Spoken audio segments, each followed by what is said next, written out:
नमस्कार, तपाईहरु सबैलाई स्वागत छ। हामी तपाईमाझ जीवन उपयोगी स्वास्थ्य सम्बन्धी जानकारी लिएर आइसकेका छौं। आज हामी तपाईलाई गर्भमा छोरा वा छोरी भए के कस्तो लक्षण देखिन्छ भन्ने बारेमा बताउन गइरहेका छौं। तपाईलाई गर्भ बस्दा छोरा छोरी कसरी चयन गर्ने भन्ने चिनिया क्यालेन्डर विधिका बारेमा त थाहा छ होला। तर आज हामी बिल्कुलै नयाँ विधिका बारेमा जानकारी दिन गइरहेका छौं। त्यो के भने गर्भमा बच्चा बस्यो भने छोरा छ कि छोरी कसरी थाहा पाउने भन्ने विषयका बारेमा बताउँदै छौं। यस सामग्री केवल जानकारीका लागि मात्र राखिएको हो।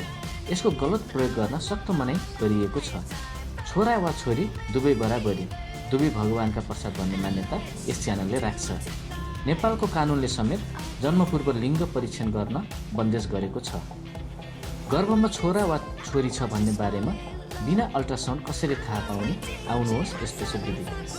जब एक नारी आमा बन्ने बेला हुन्छ, त्यति बेला घरभित्र र बाहिरका नजिकका व्यक्ति निकै कौतूहलतामा हुन्छन्। उनले छोरालाई जन्म दिन्छन् वा छोरीलाई। फेरि पनि हामी भन्छौँ जन्मभन्दा पहिला लिङ्गको पत्ता लगाउनु गैरकानुनी कुरा हो। तैपनि मानिसहरू आफ्नो आउन लागेको सन्तानका बारेमा विभिन्न कुराका आधारमा अनुमान लगाउने गर्छन्। हो, जन्मभन्दा पहिला हामीले सूक्ष्म रूपमा नारीको हाउभाउ चालचलन निहाल्ने हो भने यो कुरा पत्ता लगाउन सक्छौँ जन्मने बच्चा छोरा हुन्छ वा छोरी। पहिलो तरिका, बच्चालाई जन्म दिनुभन्दा अघि महिला निकै मुडी हुनु। यस्तो लक्षण देखिएमा ती महिलाले छोरीलाई जन्म दिन्छन्। यसको वैज्ञानिक कारण भनेको महिलामा फिमेल हर्मोन बढोत्तरी हुनु हो। तपाईलाई फेरि भनौँ, यो केवल जानकारीका लागि मात्र हो। छोरा वा छोरी दुवै बराबरी। दोस्रो तरिका, गर्भवती महिला आफ्नो स्तन हेरेर पनि छोरा हुन्छ वा छोरी भन्ने कुरा पत्ता लगाउन सक्छन्। यदि गर्भवती महिलाको दायाँ स्तन बायाँ स्तनको तुलनामा ठुलो छ भने छोरा र बायाँ स्तन दायाँ स्तनको तुलनामा ठुलो छ भने छोरी हुन्छ। तेस्रो तरिका, गर्भवती महिलाको निप्पलको कालोपनबाट पनि छोरा वा छोरी पत्ता लगाउन सकिन्छ। महिलाको निप्पलको रङ सामान्यभन्दा गाढा कालोपन छ भने ती महिलाले छोरा पाउने छिन्। चौथो तरिका, महिलाको पिसाबको रङबाट समेत छोरा वा छोरी के को जन्म हुन्छ त्यो पत्ता लगाउन सकिन्छ।